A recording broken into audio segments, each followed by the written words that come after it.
Now, not necessarily on Jeffrey Epstein, though it may come up. Who knows? Ghislaine Maxwell's still in the jug and on trial. But for a roundup of what's the big stories in America, it's my RT America colleague, Caleb Maupin. Caleb, welcome back to the show. Always a delight to see you. What's rattling in the US of A? Well, it's summertime, and we have some rather erratic weather that goes along with our erratic economy. Unemployment is certainly a problem. They're giving us good job numbers, but if you look out at the streets of New York City, there's a lot of desperation. Things are starting to open up. The pandemic seems like it's moving on, but Americans are hungry. Americans are homeless. Americans are frustrated, and they are angry. At the same time, there was fears here in New York City that our power grid might explode. We all received notifications last week urging us not to use the electricity, a fear that what happened in Texas in the winter when the power grid just went out and left people in the cold, a fear that we might have the opposite problem here in New York and lose power and have everyone, boiling in the heat. The infrastructure of the United States is certainly in a state of decay. Joe Biden says he wants to do something about it. Meanwhile, we have Bill Cosby. He's out of jail. He's no longer locked up. The issue being prosecutorial misconduct. People are wondering about Kamala Harris and what she's planning to do about the border crisis. Many, many different situations here in the country, but a lot of frustration. Now, let's talk about the Cosby thing. By the way, the BBC, true to their recent form, had a reporter outside the jail as Bill Cosby was coming out, but unfortunately, she referred to the prisoner coming out through the door as Bill Clinton. Is this a major setback for those that celebrated the incarceration of a man that many of us grew up with and loved and respected? Or is the prosecutorial misconduct so egregious that the court had no choice but to release him? Well, the thing is that, we know Bill Cosby largely is guilty of the crimes for which he was charged. But the issue is that when the prosecutors interviewed him, a deal was made that he would make incriminating statements and he would give them information which could be used against him in court in the understanding that he would not be charged. He was going to give them a deposition for a potential civil case. So with that understanding, he made statements incriminating himself, and then they changed their mind. And those statements were then used against him in court, and he was charged. The new prosecutor threw out the deal. Well, that is prosecutorial misconduct. And luckily, Bill Cosby, for himself, I guess lucky for himself, he had a big legal team, a multi-million-dollar defense, and they were able to argue this and ultimately get his conviction vacated.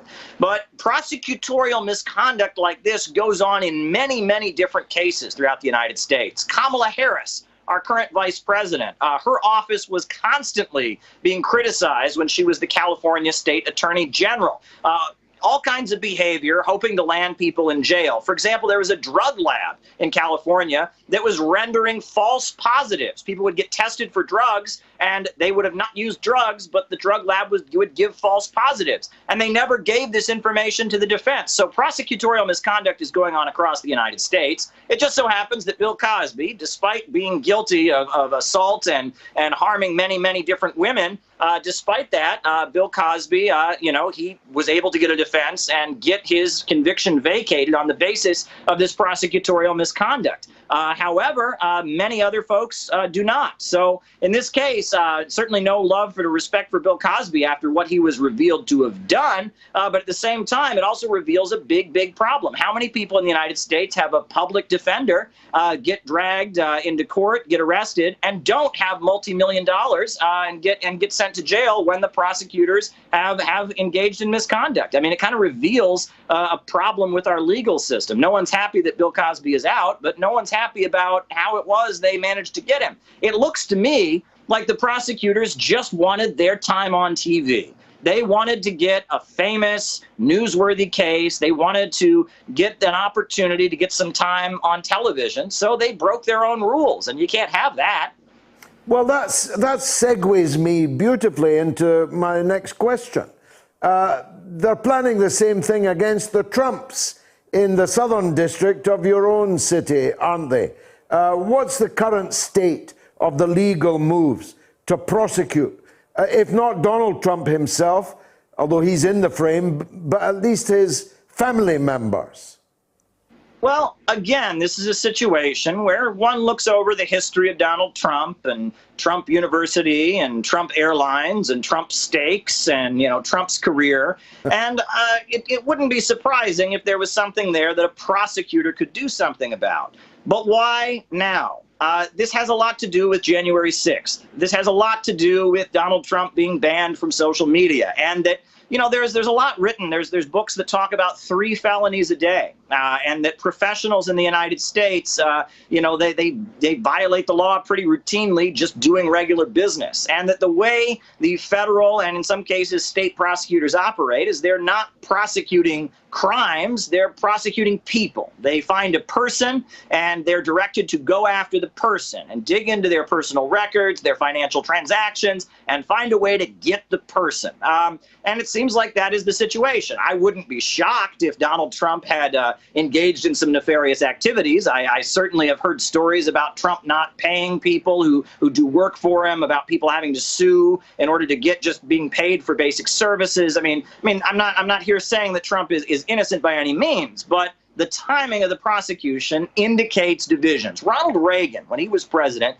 he used to say, we're all friends after 6 o'clock. Democrats, Republicans, we're all good buddies. We're all on the same team here. It's not like that in the United States right now. After the incident in January on Capitol Hill, after the social media and their efforts to shut down some voices while highlighting others, they've got this new app urging people to turn in their friends for allegedly being extremists. It's down and dirty. The elite in the United States are at each other's throats in this time. And I put the prosecution of Trump and his business associates, I put it in that context, regardless of what the facts may be about the case. And what's he doing now? I see that he's out on the stump, although it's not officially stump time. He's having rallies. I'm beginning to see more of him, which is difficult because he's banned, as you say, off all the social media platforms. But somehow his face is starting to appear again. Well, they need him. Donald Trump is the Republican Party at this point. All the neocons, all the people that were supporters of Bush's war have been welcomed into the Joe Biden Democratic Party woke establishment coalition. What does it mean to be a member of the Republican Party? This isn't the party of neoconservatism anymore. This isn't the party of war hawks necessarily anymore, even though they're quite hawkish when it comes to issues like Iran and the Middle East. What does it mean to be a Republican? Well, at this point, all that it means to be a Republican is Donald Trump. We've got Joe Biden. He made a statement a couple months back where he said in 2024 he didn't know if the Republican Party would even still be around. So it seems like political divisions in the United States have taken this weird turn where Trump and his populism is the symbol of one side of the political spectrum, and this broad coalition of the establishment that says the United States needs a woke makeover to justify its foreign interventions on the basis of being an egalitarian, anti-racist, pro-LGBT power that goes around liberating people from evil populist dictators, that this woke coalition of American imperialism, they're the Democratic Party. The Democrats are no longer the party of left or opposition to the status quo. Meanwhile, Republicanism is simply synonymous with Trumpism at this point. We're in a very strange place politically as a country. That is absolutely for sure. Now, I said at the beginning of the show, it is the 4th of July, and I wish you a happy one. You celebrate rising up and overthrowing tyrannical imperial power, but in a classic case of the abused becoming the abuser, you have yourselves become a tyrannical imperialist power. How does that feel, Caleb? Well, it's one of the ironies of American history. But, I know your viewers may see it differently. But when you look at the American Revolution, the issue really was, should the United States develop economically or should it simply remain a trade hub in a global economic system, led by the East India Company and other corporations based in the city of London? It was a question of, should we have economic development in the United States, or should we simply be a trade hub in a global empire? And I think that question is still open. I think there are a lot of forces in the American government that at this point see the United States just as a trading hub in a global financial system where all the wealth and power goes to Wall Street, New York, or the London Stock Exchange. However, there are many working people that say, no, we don't want to be left behind. We need economic development here in the United States. We need roads. We need bridges. We need, hospitals. We need decent schools for our kids. And that there was really a question of economic theories. The American Revolution had a lot to do with the theories of Adam Smith and his free trade, libertarian, globalist economic model versus folks like Alexander Hamilton that argued that we needed to have economic development and that the state should set up a national bank to fund things like lighthouses and et cetera, and try to stabilize and build up industry in the country. There were two different economic theories at hand. It wasn't British folks versus American folks. In fact, most of the people fighting in the American Revolution had been born in your country by the time and just come over. So it wasn't a fight between two countries, but rather between two economic modes of thought. So I can't tempt you back. No, but I think, though, that there are a lot of people in the United States that would look at our current economic setup and say, this isn't really benefiting us. During the Cold War, 50s and 60s, the way this country was held together was you did have this prosperous middle class of industrial workers. And when they bombed Vietnam and they bombed Korea and they carried out coups, they were kind of benefiting from it with the economic stability at home. But the story of the last 2 or 3 decades has just been the demolition of this industrial middle class in the United States. Working class communities in the United States have been devastated. Look at Pittsburgh, look at Cleveland, look at Chicago. I mean, the heartland of America that was once full of prosperous industrial workers has just been destroyed. And I think this is a moment where a lot of working people in the United States, they're more critical of the wars than ever before. And there's now more opposition to the police state and mass incarceration than I've ever seen in my lifetime. And at this point, I think that there is an opportunity for that American chauvinist mindset to be challenged. I think a lot of Americans, at this point, don't harbor the hatred and contempt for people around the world that might be fighting for their national liberation that they once did. They don't support the wars, and they certainly don't admire Wall Street and the Pentagon. Caleb Maupin, as always, thank you very much indeed for joining us on the mother of all talk shows.